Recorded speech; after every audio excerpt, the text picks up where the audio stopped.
अध्यक्ष वानखेडे साहेब, प्रमुख अतिथी नांदेड जिल्ह्याचे शिवसेना बांधकाम कामगार सेनेचे अध्यक्ष, जिल्हाध्यक्ष, माननीय जिल्हा प्रमुख माननीय सुनीलजी मधुरे साहेब, ज्येष्ठ पत्रकार, तसेच कमलूरकर, पुरवकर सर आणि सर्व कामगार बंधू, तुम्हाला एवढंच विनंती करायची आहे की आपण शासनाचे जे फायदे आहेत ते पुरेपूर घ्यावं आणि कोणत्याही आमिषाला बळी न पडता, म्हणजे आपल्याला कमी पैशामध्ये आपलं काम झालं पाहिजे. ते शिंदे साहेबांचं म्हणणं आहे. तरी सर्व कामगारांना माझी विनंती आहे की 500 ते 700 रुपयाच्या मध्येच तुमचं काम होणार आहे. अधिकचे पैसे देऊन उधळण करू नका.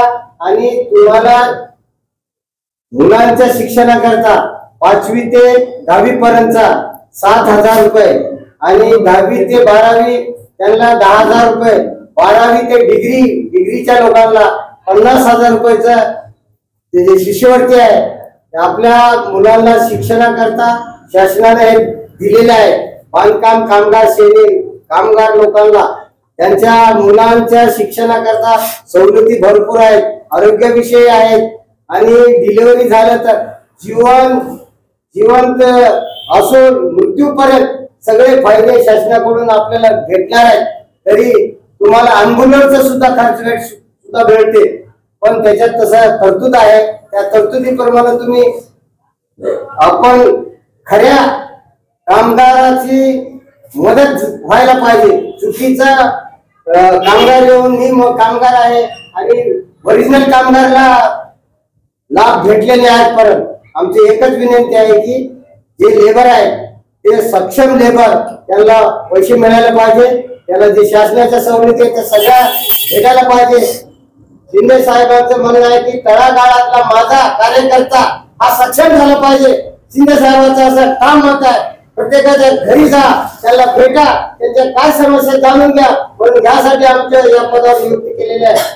म्हणून मी तुम्हाला सर्वांना विनंती करतो की सक्षम काम करा आणि शासनाच्या सवलती आपल्याला भरपूर आहेत. कोणते जर अधिकारी तुम्हाला सही देत नसतील तर आम्हाला कळवा. त्यांच्या सहाय्यासाठी आम्ही साहेबाला त्याच्याविषयी बोलू आणि ते काम तुम्हाला सोपं जाईल. जे आजपर्यंत जे दलाल लोक काम केले त्यांनी फक्त आपले घर भरून घेतले.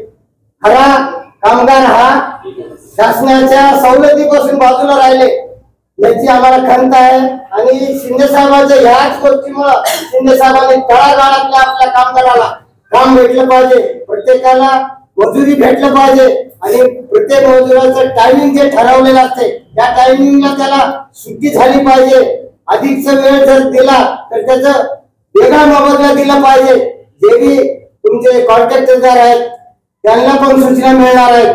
आणि जे काय आपला कामगार कोणता ऍक्सिडेंट झाला असेल किंवा कुठे अपघात झाला असेल त्याचा विमा सुद्धा तुम्हाला मिळतो. याची सुद्धा तुम्ही त्याच्यात तरतूद आहे. प्रत्येक लेबरला आमची विनंती राहील की त्यांनी आपलं सुरक्षित असं काम करावं. करताना आपल्या सगळ्या अडचणी लक्षात घेऊन कोणतेही काम करताना आवड काम करताना चांगल्या पद्धतीने हाताळावं. एवढंच मी सगळ्या कामगाराला विनंती करतो आणि 2 शब्द